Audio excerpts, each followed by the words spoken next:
मेरी इज़्ज़तदार माँ और बहनों, गयूर नौजवान साथियों, मैं आप तमाम का दिल की गहराइयों से शुक्रिया अदा करता हूँ कि आपने अपना कीमती वक्त निकाल कर आज सहारनपुर की इस मुबारक सरज़मीन पर जो उलमा, मशाइखीन और मुहद्दिसीन की सरज़मीन है, यहाँ पर आपने आकर हज़ारों की तादाद में मजलिस इत्तेहादुल मुस्लिमीन के एक जलसे को आपकी मौजूदगी से, आपकी दुआओं से आपने ना सिर्फ इसको कामयाब कर दिया, बल्कि आपकी मौजूदगी पूरी मगरबी यूपी को और उत्तर प्रदेश की हुकूमत को एक पैगाम देते हैं कि अब की बार इंशाअल्लाह ताला हम दरी नहीं बिछाएंगे, अपने नेता को बनाएंगे इंशाअल्लाह ताला। शहनशीन पर मौजूद मगरब यूपी के सदर जनाब महताब चौहान साहब, उत्तर प्रदेश के सदर जनाब शौकत अली साहब, इस अजीमुशान जलसे के ऑर्गेनाइज़र जनाब मरगूब हसन साहब, ज़िला सदर सलीम साहब, शहर सदर दिलशाद साहब, डॉक्टर अरशद साहब, अनीस अहमद साहब, रईस मुल्क साहब, शहजाद खान, जनाब हरीश जाट, शोएब मंसूर साहब, साजिद हसन प्रधान साहब, मोहम्मद बिलाल साहब और मजलिस इत्तेहादुल मुस्लिमीन के तमाम ज़िम्मेदारान, मेरे अज़ीज़ दोस्तों और बुज़ुर्गों, आप जानते हैं कि मजलिस के जो मुखालिफीन हैं वो हमेशा एक झूठा इल्ज़ाम मजलिस इत्तेहादुल मुस्लिमीन पर लगाते हैं कि मजलिस इत्तेहादुल मुस्लिमीन एक फ़िरक़ा परस्त कम्युनल पार्टी है। मैं आपको ये बताना ज़रूरी समझता हूँ कि मजलिस इत्तेहादुल मुस्लिमीन कभी भी किसी समुदाय के ख़िलाफ़ थी, ना कभी रहेगी इंशाअल्लाह ताला। यकीनन जहाँ पर जुल्म होगा, जहाँ पर नाइंसाफ़ी होगी, जहाँ पर संविधान के मुताबिक हमको इज़्ज़त की निगाहों से नहीं देखा जाएगा, जहाँ पर हमारी इबादत गाहों को तोड़ने की कोशिशें की जाएंगी, जहाँ पर हमारी शरीयत में मदाखलत की बात होगी, तो यकीनन संविधान जिसको बाबा साहिब अम्बेडकर ने बनाया मुझे इस बात की इजाज़त देता है कि मैं अपने हक़ के लिए लड़ूं, मैं एहतजाज करूं और मैं अपनी बात को संविधान के दायरे में रहकर जनता के सामने रखूं। आज इस बात को कहने पर मेरे हुकूक़ का मुतालबा करना, इज़्ज़त और हिस्सेदारी की बात करना, अगर ये फ़िरक़ा परस्ती है तो जो सियासी पार्टी हमको फ़िरक़ा परस्त कहती है, मैं ये समझता हूँ कि दुनिया के सबसे बड़ी फ़िरक़ा परस्त पार्टी तुम लोग हो, जो मजलिस इत्तेहादुल मुस्लिमीन, जो गरीब और मज़लूमों के हक़ और इंसाफ की लड़ाई लड़ रही है। मेरे अज़ीज़ दोस्तों और बुज़ुर्गों, अगर मैं तारीख़ में चला जाऊँगा तो मुझे ये कहना पड़ेगा कि उत्तर प्रदेश की आवाम ने बरसों कांग्रेस का साथ दिया, उनको इख्तिदार दिया, उनको सत्ता दी। आज बताओ, आज उत्तर प्रदेश में अगर मुस्लिम नौजवानों में सबसे ज़्यादा बेरोज़गारी है, अगर आज हम तालीम से दूर हैं, अगर आज हम जेलों में ज़्यादा हैं, तो इसका ज़िम्मेदार कौन है? इसका ज़िम्मेदार वो पार्टी है जिसको आपने वोट दिया था, हमारे बुज़ुर्गों ने ये वोट दिया था, ये समझ कर वोट दिया था कि नाइंसाफ़ी नहीं होगी। बाबरी मस्जिद की शहादत हुई, मरकज़ में किसकी हुकूमत थी बताओ? उस वक्त मुल्क का वज़ीर आज़म असदुद्दीन ओवैसी नहीं था, उस वक्त मुल्क का वज़ीर आज़म कांग्रेस पार्टी का था। हाशिमपुरा मलियाना का फसाद हुआ, कौन मुख्यमंत्री और प्रधानमंत्री थे बताओ, जो हमको आज फ़िरक़ा परस्त कहते हैं। मेरे अज़ीज़ दोस्तों और बुज़ुर्गों, दूसरी तरफ आप देखते हैं कि मजलिस क्या पैगाम देती है। मजलिस ये पैगाम देती है कि अगर दलित खड़े होकर अपने नेता को कामयाब करने के लिए लड़ता है तो बराबर वो सही बात है। अगर उत्तर प्रदेश के मुख्यमंत्री गो उनका ताल्लुक बीजेपी से है, मगर आज आप जानते हैं कि उत्तर प्रदेश में अगर किसी को फ़ायदा हो रहा है तो उस समुदाय को फ़ायदा हो रहा है जिसका अंग्रेज़ी में लफ्ज़ शुरू होता है कैपिटल टी से, उन्हीं को फ़ायदा पहुंच रहा है। अगर समाजवादी कहती है कि हम पीडीए की बात करते हैं, मगर पीडीए की बात करने वाले उनको तकलीफ़ उसी वक्त होती है जब मध्य प्रदेश का बीजेपी के मुख्यमंत्री पर अंग्रेज़ी अखबार ने लिख दिया कि इन्होंने उस जगह पर अपनी ज़मीन को ख़रीदा जहां पर मध्य प्रदेश की हुकूमत अपने डेवलपमेंट के प्रोजेक्ट्स को ला रही है।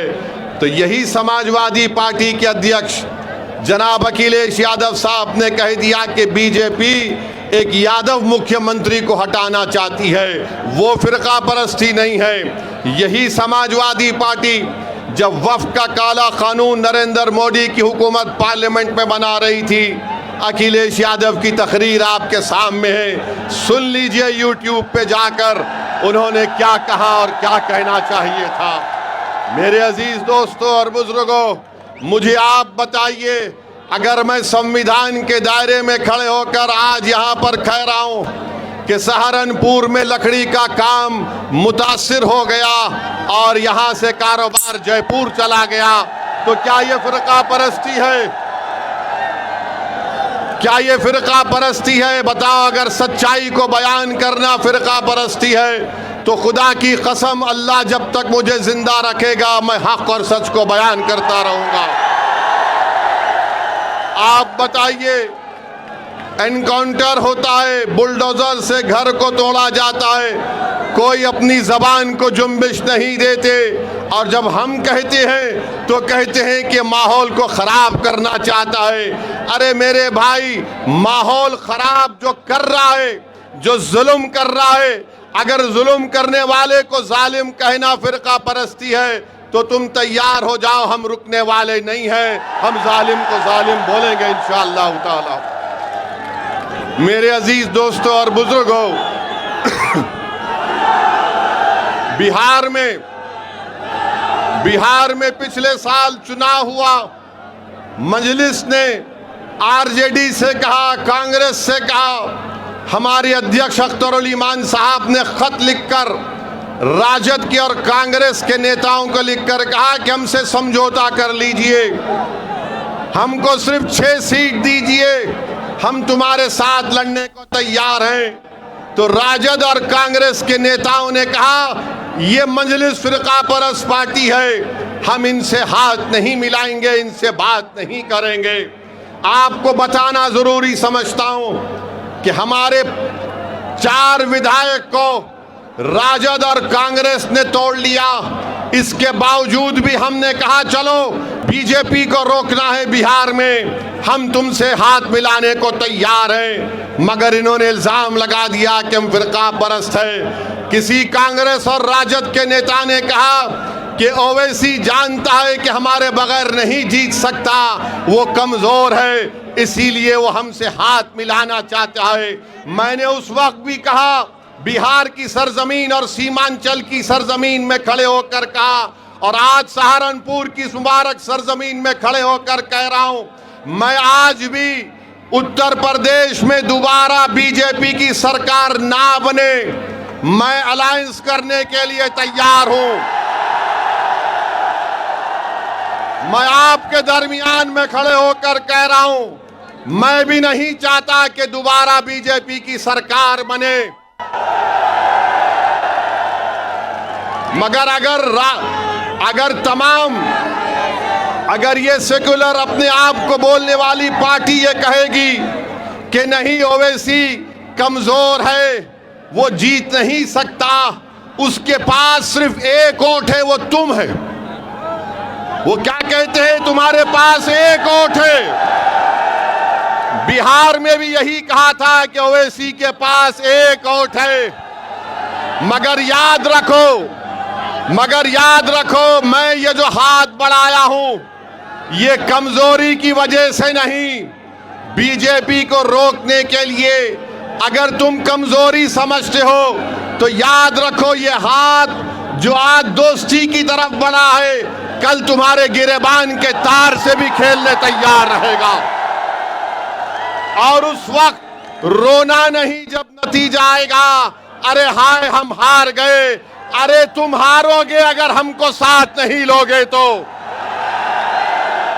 और जो लोग कहते हैं कि इसके पास एक वोट है, क्या आप मेरे साथ हैं, मंजलिस के साथ हैं? क्या सहारनपुर की जनता मंजलिस के साथ है? क्या आप पतंग के निशान पर बटन दबाएंगे? सुन लो जालिमों, तुम कहते ना एक वोट साथ है, अरे ये वोट भी साथ है। और वो जमीन और आसमान का खालिक वो एक है, वो भी हमारे साथ है। तो तुम एक एक कहकर देख रहे हो, तुम एक एक हो जाओगे, हम हजारों की तादाद में आगे बढ़ते जाएंगे और अपनी सियासी लीडरशिप को बनाएंगे इंशाअल्लाह ताला।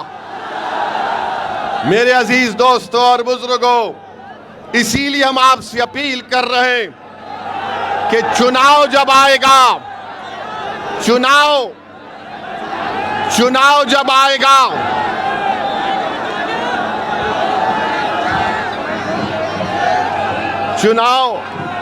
चुनाव जब आएगा, ये तमाम समाजवादी के लोग आपके पास आकर कहेंगे भैया को मुख्यमंत्री बनाना है, हम सत्ता में आ रहे हैं और हम सत्ता में आएंगे तो हम सब कुछ खत्म कर देंगे। मेरे भाई, 2014 में इलेक्शन हुआ, मोदी प्रधानमंत्री बन गए, भैया ने कुछ नहीं किया। 17 में विधानसभा का चुनाव हुआ, फिर आपसे कहा गया झूठ, सत्ता में आना है, फिर हार गए। फिर 19 में पार्लियामेंट का चुनाव हुआ, फिर कहा कि दिल्ली में सरकार बनाना है, फिर मोदी आ गए, आपको धोखा दे दिया गया। 22 में चुनाव आया तो बोले नहीं, अब हम सत्ता में कैसा भी आ गए हैं। फिर आपने वोट दिया और आपने देख लिया कि फिर आपके भरोसे को धोखा दिया। मैं आपसे एक अपील कर रहा हूं, यकीनन बीजेपी को हराना है इंशाअल्लाह ताला। मगर मेरे दोस्त, मेरे गयूर नौजवानों, मेरे बुजुर्गों, हमारे मुअज़्ज़िज़ उलमाए इकराम, मेरी आपसे एक दर्दमंदाना अपील है, हम कब तक अपने घर को अंधेरा करके अग़ियारों के घर में रोशनी लाएंगे? अपने घर में रोशनी लाओ, अपने घर को आबाद करो, अपने बेटे को नेता बनाओ, तभी जाकर हमको हमारा हिस्सा मिलेगा। वरना याद रखिए, अगर हम सिर्फ वोट डालने वाली मशीन बन जाएंगे तो फिर कभी नाइंसाफी नहीं हो सकती है। जो लोग आज मजलिस को फिरका परस्त कहते हैं, मुजफ्फरनगर का कांड, 50,000 मुसलमान बेघर हुए, कौन था मुख्यमंत्री? ओवैसी थे या अखिलेश थे? आप बताइए। हम पर इल्जाम लगाती हैं। तो मेरे अजीज दोस्तों और बुजुर्गों, मेरी आपसे गुजारिश है कि यकीनन इंशाअल्लाह ताला चुनाव से पहले गठबंधन होगा, अलायंस होगा। मजलिस जिसके साथ जाएगी इंशाअल्लाह ताला अल्लाह और आप उसको कामयाब और कामरान करेंगे। मेरे अजीज दोस्तों और बुजुर्गों, अब दूसरी बात, आपको आवाज आ रही है ना? बस काफी है, क्योंकि ये मेरी आवाज नहीं है, ये आपकी आवाज है, ये हमारे इत्तेहाद की आवाज है, जिससे सब दुश्मन डरते हैं और परेशान होते हैं। मेरे अजीज दोस्तों और बुजुर्गों, 12 साल से बीजेपी की सरकार है और हम देख रहे हैं कि पेपर पे पेपर लीक होते रहता है। पेपर लीक हुआ, उस वक्त कोई देशद्रोही का इल्जाम उन पर नहीं लगाया गया। मुझे अफसोस के साथ कहना पड़ता है कि हजारों लाखों परिवार के मासूम बच्चे जो गरीब परिवार से थे आज वो परेशान हैं। कल नीट का रिजल्ट आया, मैं ऐसे नौजवान लड़के और लड़कियों को भी जानता हूं जो आज परेशान थे। उन्होंने कहा कि पहला एग्जाम हमने अच्छा लिखा, दूसरा इम्तिहान लिखने गए तो हमारे हौसले पस्त थे, हम बड़े परेशान थे। बताइए, इन मासूम बच्चों के ख्वाबों को चुकनाचूर किया जा रहा है, इसका जवाब कौन देगा? इसका जवाब कैसे मिलेगा? मेरे अजीज दोस्तों और बुजुर्गों, फिर आप देखते हैं कि वक्फ का काला कानून पार्लियामेंट में बनाया गया। उस कानून को जब बनाया जा रहा था, मैंने पुकार कर कहा कि मोदी की सरकार ये कानून मस्जिदों को छीनने के लिए बना रही है, दरगाहों और खानखाहों को छीनने के लिए बना रही है। आज आप देखते हैं कि संभल में मस्जिद को शहीद कर दिया गया, संभल में मस्जिद को शहीद कर दिया गया। और आज आप देखते हैं कि सहारनपुर में जो एक मस्जिद है उसको नोटिस दी जा रही है कि 6 करोड़ जुर्माना भरो या 15 दिन में उसको शहीद कर दिया जाएगा। अरे ये मस्जिद सहारनपुर की 1955 में उत्तर प्रदेश के सुन्नी वक्फ में रजिस्टर है। बताओ आखिर ये किस बुनियाद पर उत्तर प्रदेश की बाबा की सरकार मस्जिद को तोड़ने की नोटिस देती है? क्या ये लोग नहीं जानते कि अगर कोई जगह 70 साल से उस जमीन पर हम हय्या अलल सलाह और हय्या अलल फलाह की सदाएं दे रहे हैं, अगर 70 साल से जिस जगह पर हम अपने सजदे अदा कर रहे हैं, तो सुप्रीम कोर्ट ने कहा वक्फ बाय यूजर, नया वक्फ बाय यूजर नहीं हो सकता मगर पुराना वक्फ बाय यूजर बरकरार रहेगा। तो नोटिस दी जा रही है। अफसोस होता है कि इतना जुल्म क्यों किया जा रहा है। ये अगर ये समझ रहे हैं कि मस्जिदों को निशाना बनाकर, मदरसों को बंद करके, हमारी वक्फ की जायदादों को छीन कर, हमारी यूनिवर्सिटियों को तोड़कर वो इस्लाम से हमको दूर कर देंगे, तो मैं इन लोगों से कहूँगा कि जब सोवियत यूनियन था ऐसा ही जुल्म हुआ, कम्युनिस्ट पार्टी खत्म हो गई, सोवियत यूनियन खत्म हो गया और मस्जिदें आज भी आबाद है। तो तुम जो आज जुल्म कर रहे हो, इंशाअल्लाह ताला तुम्हारी शिकस्त यकीनी है। तुम आज एक जुल्म, एक जालिम के तौर पर सामने बढ़ रहे हो। मेरे अजीज दोस्तों और बुजुर्गों, आज रामपुर में एक यूनिवर्सिटी को तोड़ने की नोटिस दे दी गई है। रामपुर में आप बताइए, क्या ये नहीं जानते कि उत्तर प्रदेश में कितने मुसलमान बच्चे ग्रेजुएट होते हैं? 19-20% मुसलमानों की आबादी, सिर्फ 4% मुसलमान ग्रेजुएट होता है। और आज आप एक यूनिवर्सिटी को तोड़ना चाहते हैं। क्या ये नहीं जानते कि उत्तर प्रदेश में 15 साल के ऊपर लड़के, hello hello hello hello, Uttar Pradesh में 70% लड़के और लड़कियां 15 साल के ऊपर आज तालीम, प्राइमरी स्कूल की तालीम से महरूम है।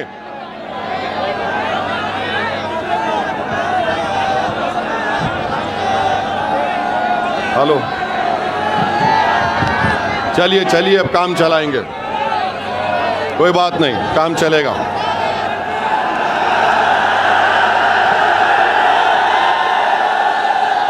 मेरे भाई, मुझे माइक की और उसके साउंड सिस्टम की जरूरत नहीं है, मुझे अल्लाह और तुम्हारे साथ की जरूरत है। आप साथ दीजिए, हमको इसकी जरूरत नहीं है। आप मुकम्मल मुत्तहिद हो जाइए। आपका साथ आना पूरे भारत में एक जलजला बन जाएगा। तुम्हारा इत्तेहाद की आवाज पूरी दुनिया में सुनाई देगी इंशाअल्लाह ताला। तो मैं आपसे कह रहा था कि मरकजी हुकूमत का डेटा है सिर्फ 4% उत्तर प्रदेश के मुसलमान ग्रेजुएट होते हैं।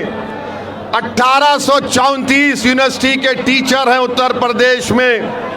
कितने मुसलमान हैं? 55 मुसलमान है खाली यूनिवर्सिटी के टीचर। बताओ ये जुल्म नहीं तो क्या है कि आज उन 3000 बच्चे जो रामपुर की जौहर यूनिवर्सिटी में पढ़ रहे हैं, आप उसको तोड़ना चाहते हैं। ये बात लोगों के सामने आ गई कि मस्जिद को रोकना है जाने से, मदरसे में नहीं जाना इल्म हासिल करने के लिए, हिजाब नहीं पहनना, सर पे टोपी दाढ़ी नहीं रहना, कॉलेज जाकर तालीम हासिल नहीं करना। ये हुकूमत बीजेपी आरएसएस का एजेंडा ये है कि हमको हर दरवाजा हमारा बंद कर दिया जाए। याद रखो, तुम्हारा जुल्म है वो इंशाअल्लाह ताला खत्म होकर रहेगा और अल्लाह इंशाअल्लाह उसको खत्म करेगा। मेरे अजीज दोस्तों और बुजुर्गों, अब आप बताइए कि किसी शायर ने अच्छा कहा, जुल्म फिर जुल्म है, बढ़ता है तो मिट जाता है, खून फिर खून है तो टपकेगा तो जम जाएगा बाबा, टपकेगा तो जम जाएगा। मेरे अजीज दोस्तों और बुजुर्गों, हर एतबार से हमको निशाना बनाने की कोशिशें की जा रही हैं। मैं आपको बता रहा हूं, अभी हम यहां पर आ रहे थे तो किसी एक मीडिया के जिम्मेदार ने हमसे पूछा कि इतने मुसलमान विधायक हैं, इतने मुसलमान सांसद हैं उत्तर प्रदेश में, क्या उनको अब खुलकर नहीं बोलना चाहिए? मैंने उनसे कहा, मुझे उनसे उम्मीद नहीं है। मैं यहाँ पर सहारनपुर और उत्तर प्रदेश और पूरे भारत में इसलिए जा रहा हूँ एक दीवाने की तरह कि मैं अपनी मौत से पहले इंशाअल्लाह ताला आपको नेता बनाऊंगा, अल्लाह आपको कायद बनाएगा। मेरा मकसद यहाँ पर अपने लिए नहीं आया हूँ। तुम बैठकर इस कलम से अपने मुकद्दर के फैसले करोगे इंशाअल्लाह ताला। अल्लाह तुमको इतनी ताकत देगा कि तुम उस इत्तेहाद और सियासी क़ियादत के बलबूते पर इस कलम से तुम अपनी औलाद, अपनी नस्लों की हिफाजत करोगे। ये मजलिस इत्तेहादुल मुस्लिमीन का मकसद है। और कल मालूम हुआ कि आज संभल में उत्तर प्रदेश के मुख्यमंत्री अपने भाषण में ये कह दिए कि संभल के तुर्कों के बारे में उन्होंने बड़े ही गलत जुमले इस्तेमाल किए। मैं उत्तर प्रदेश के मुख्यमंत्री से कहना चाहूँगा कि बाबा, मुझे बहुत बुरी आदत है, मुझे बहुत बुरी आदत है और शायद जब तक जिंदा रहूँगा इंशाअल्लाह ये आदत बरकरार रहेगी। तो बाबा, आपने तुर्कों के बारे में कहा था, तो तुर्क का लफ्ज भी अंग्रेजी में आता है टी से। तो बाबा, आपके राज में तो खाली टी का राज है, बाकी सब तो कोई पूछने वाला ही नहीं है। और फिर ये कह देना कि नहीं अब ऐसा नहीं वैसे होगा।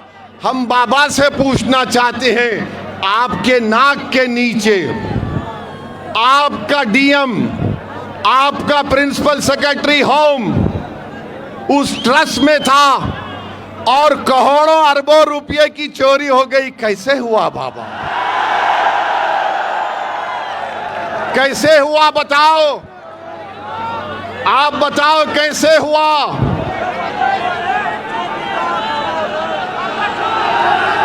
जोर से बोलो।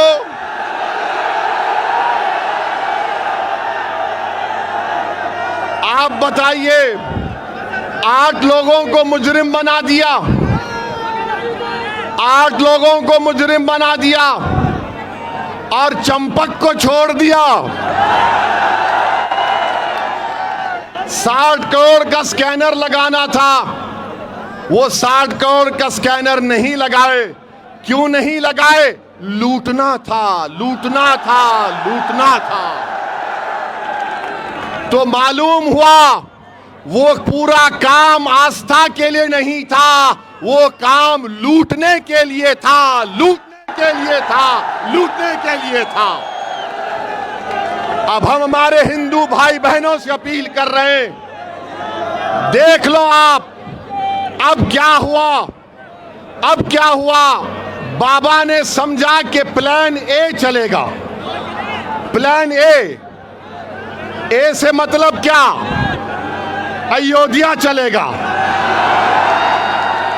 मगर वो चोरी और लूट पर फेल हो गया। तो बाबा ने अब क्या किया, प्लान एम निकाला, प्लान मुस्लिम। बाबा जब ए नहीं चला तो एम कहां चलेगा। मगर बाबा अब चलेगा MIM चलेगा उत्तर प्रदेश में इंशाअल्लाह ताला। इसीलिए करोड़ों रुपए की चोरी से नजर हटाने के लिए यूनिवर्सिटी तोड़ देंगे, सहारनपुर की मस्जिद को तोड़ देंगे, संभल के कब्रिस्तान को तोड़ देंगे, उसको गोली मार देंगे। अरे जालिमो, जरा गिरेबान में झांक कर तो देखो कि तुम क्या कर रहे हो, क्या कर रहे हो तुम, कौन सा इंसाफ तुम कर रहे हो। मेरे अजीज दोस्तों और बुजुर्गों, हमको और आपको डरने और घबराने की जरूरत नहीं है। इंशाअल्लाह ताला हमारे बुजुर्गों ने चंगेज खान और मंगोलों और तातारियों के जुल्म को देखा, मगर अल्लाह ने हमको जिंदा रखा। इंशाअल्लाह ताला ये भी काले दिन छटेंगे, ये भी जुल्म खत्म होगा और हम इन जुल्म के बादलों को अपने इत्तेहाद की ताकत से हटाएंगे इंशाअल्लाह ताला। आप साथ देंगे ना मंजलिस का। मेरे अजीज दोस्तों और बुजुर्गों, मुझे बहुत कुछ कहना था, मगर क्योंकि ये साउंड सिस्टम लगता है बाबा की बी टीम बन चुका है, लगता है साउंड कंपनी वाला समाजवादी का है। मगर कोई बात नहीं, मैं फिर आऊंगा सहारनपुर को। और अब साउंड सिस्टम की जरूरत नहीं रही, क्योंकि हर दिल में अल्लाह ने एक साउंड को पहुंचा दिया, आवाज को। और वो आवाज क्या है, इत्तेहाद, इत्तेहाद, इत्तेहाद, इत्तेहाद। मेरे अजीज दोस्तों और बुजुर्गों, आप तमाम का बेहद शुक्रिया कि आप इतनी तकलीफ उठाकर यहां पर आए। अच्छा, अपना सेल फोन का लाइट खोलिए, सेल फोन का लाइट खोलिए, ताकि बाबा को, कांग्रेस को, समाजवादी को ये मालूम हो जाए कि हम फिरका परस्त नहीं, हम इंसान परस्त हैं, हम हक परस्त हैं, हम इंसाफ परस्त हैं। लगाओ मेरे साथ नारा, नारे तकबीर, नारे तकबीर, नारे तकबीर। भारत जिंदाबाद, भारत जिंदाबाद, हमारा इत्तेहाद जिंदाबाद, हमारा इत्तेहाद जिंदाबाद। आप तमाम से गुजारिश है कि पुरअमन तरीके से अपने घर को रवाना होइए और दुआ करते रहिए अल्लाह से कि अल्लाह हमको गालिब करे और कामयाब करे। अस्सलाम वालेकुम व रहमतुल्लाहि व बरकातुहू।